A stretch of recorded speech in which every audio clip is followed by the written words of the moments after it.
August 25th, 2018. This is the date when my first video was published. Over the course of these 10 months, this has been the most fun I've had in my life. I never once thought to make a YouTube channel, and when I did, I never thought I could hit 100,000 subscribers, and certainly not under a year. Since this first video, things have certainly changed, and my channel grew to something very special to me. It's all thanks to you guys. So again, thank you guys so much for your continued support. Thank you for 100,000 subscribers. Now let's get to the main part of this video, the Q&A. I made a post on Twitter asking you guys to leave me some questions for me to answer for this video, and here's the time to finally answer some of them. Our first question is, which X is Bad video did you enjoy doing the most? Well, out of all the Smash montages I've made up to this point, my favorite has to be my Captain Falcon one. I felt super satisfied about everything in that video. I used a soundtrack that I absolutely love, which was Solid State Scouter, and because I used that soundtrack, I decided to make an entire Bardock theme around Captain Falcon, and it worked out! I even had an intro to that montage where I recreated my favorite scene in the Bardock movie, which is where Bardock finds all his friends dead and is about to fight Frieza's elite soldiers. And in my intro I had Bardock's friends be a bunch of low tier characters or characters that get abused by high tiers in general. And Frieza's elite soldiers were a bunch of annoying high tiers that piss everyone off, especially Ness, teabagging like a little piece of shit. Everything from playing to getting the footage to editing the footage was extremely fun, and the end result for that video was very satisfying. So that became my favorite video that I enjoyed doing the most. What state do you live in? Well, I actually live in Canada, specifically in the province of Ontario. If you could pick a new place to live anywhere in the world, where would it be and why? Also, what is your area of study?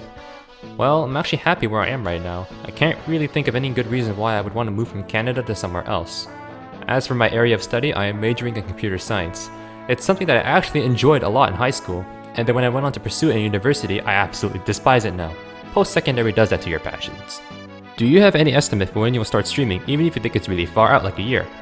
Well, streaming is something I really want to do. Unfortunately, as of now, I am unable to do it, even if I wanted to. I currently lack that setup for it, and once I do have this set up, I'll have to configure the settings to make sure everything runs smoothly. If I could somehow get all that done, then the best case scenario I have would be, I guess, August? Keep in mind, I am a university student, and I'm taking summer courses because summer is the best time to take these courses due to the great weather and less people around. And my semester ends in July, with exams all over August. Unfortunately for me, these exams placed in August is extremely hectic, so if I were to stream in August, the schedule would be extremely random. But if I could somehow manage my time and things worked out, I could try for August. I'll try to keep you guys informed about this. Do you play Smash Bros on a professional level, like participating in tournaments? Yes, I do actually. Specifically, I play Melee competitively, and the fundamentals and skills I've learned from Melee are carrying me through the rest of the Smash series. Here's some footage of me playing at a small tournament. It was at some guy's house in my local area, housing around 20 people. Falco was my main in my competitive days of Melee, and because of that, I've stuck with Falco for every other Smash game, even in Ultimate. Although Mr. Game & Watch is my secondary, even though I'm fully aware of how literally broken of a character he is in Melee. Still, I have a competitive mindset when it comes to Smash. I'm not one who wants to play on illegal stages with items on.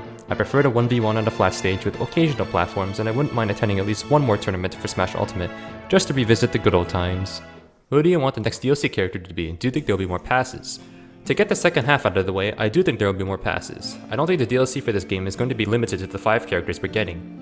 As for who I want the next DLC character to be, I really want Ryo Hayabusa from Ninja Gaiden. Ninja Gaiden on the NES was a very special game to me. It was one of those extremely difficult NES games like Castlevania, filled with endless ways to torment anyone willing to play these games. They were the hardest games I've ever played, but when I beat Castlevania and Ninja Gaiden on the keyboard, because I was playing on an emulator on a website that was the only way for me to play these games, I felt extremely satisfied with my accomplishment of beating some of the hardest games ever. Because I played these games, Simon became my most hyped character for Smash Ultimate, and I figured, well, if Simon can make it, why can't Ryo Hayabusa make it? They were the dynamic duo of the NES 2D platformers, and if Ryo Hayabusa gets revealed, I will shit myself. Will you ever make montages about top tiers? I know it's about mid to low tiers, but I'm just curious. Yes, I will. Well, to clarify, the whole point of my Is Bad series is for me to try and prove people wrong about these characters. That's why I'm writing my titles the way they're written. But the alternating case with quotation marks is to try and convey sarcasm to those who believe these characters are trash. And I'm out here like, no, these characters aren't bad. Here, I'll show you why, sort of deal. I will make montages on top tiers, but the title will be different. Because, God forbid, I write Wolf is bad and get sent death threats for such a false information. Would you rather fight 7 younglings that spam specials or fight a team of Ness that spams PK? Okay, you know what? At this point, I think I'd rather play a different video game. Even League of Legends solo queue sounds more appealing. How has YouTube as a whole affected your life? Well, this could open up a potential career for me. The possibility has opened up that I could do this for a living, and that would be a dream come true. I absolutely love doing what I'm doing.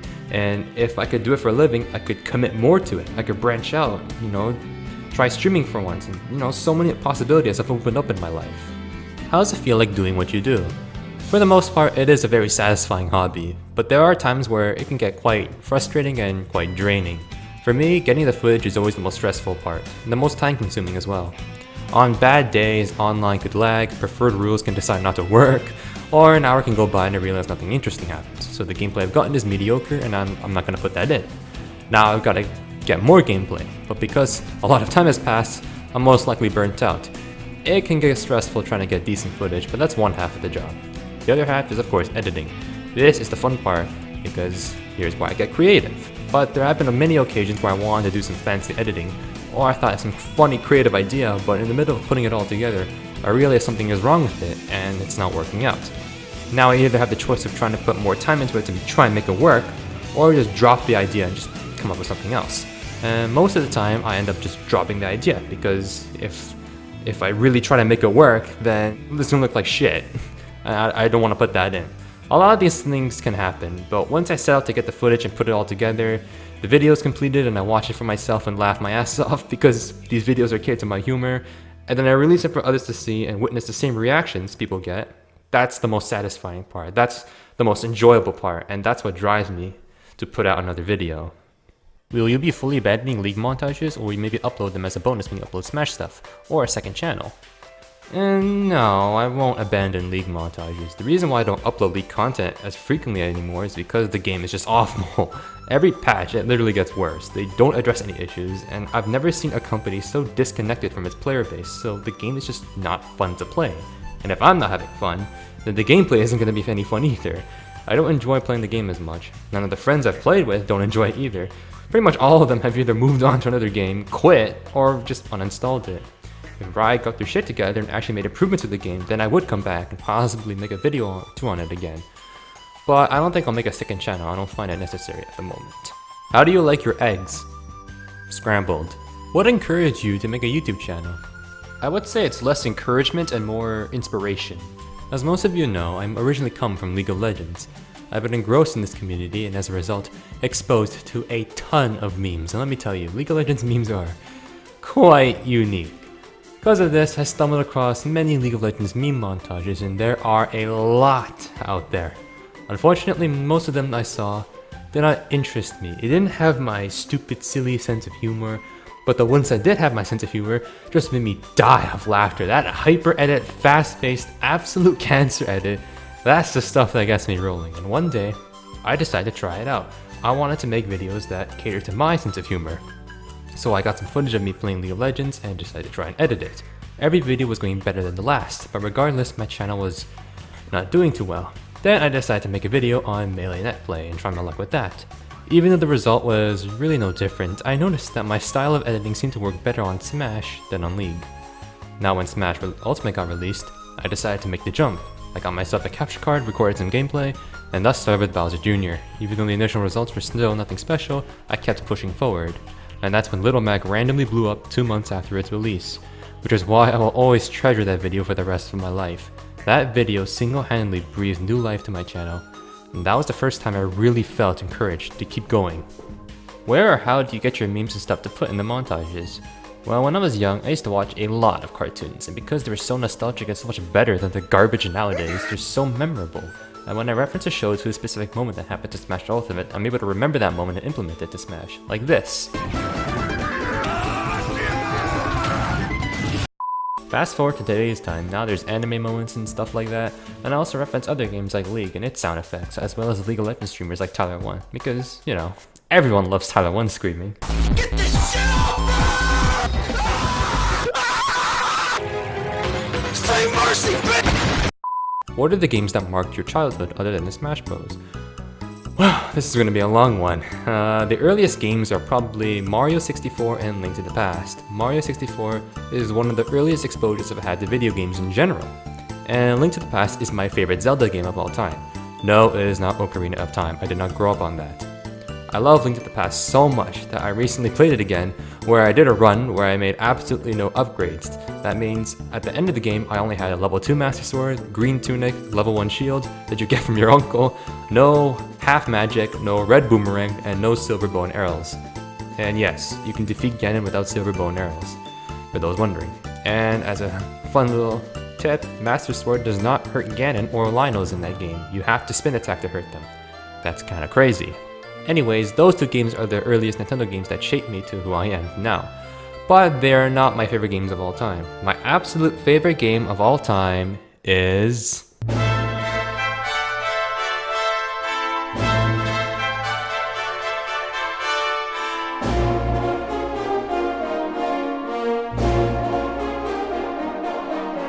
Dragon Quest VIII Journey of the Cursed King on PlayStation 2. I have played this game so many fucking times, and I loved it every single time. Everything about this game I loved. But on a side note, for those who want to try this game, do not play it on your mobile devices. There's a version you can play on your phones, but it's really bad. Not only does the game look like a PowerPoint presentation, but there's no voice acting, which is one of the best things about this game. Anyhow, I was always been thinking to myself, what was really my favorite game of all time? And there's typical, Mario 64 and Zelda games, but after some time I came to the conclusion that Dragon Quest VIII on the PlayStation 2 was my favorite game of all time, and the game that truly marked my childhood. There's other honorable mentions like Mario and Luigi Superstar Saga, that really got me introduced to the Mario and Luigi series, and I played that game so many times. Then there's other things like Paper Mario.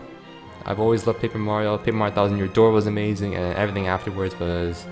Well, Super Paper Mario was okay, but Sticker Star and Color Trash were just horrendous.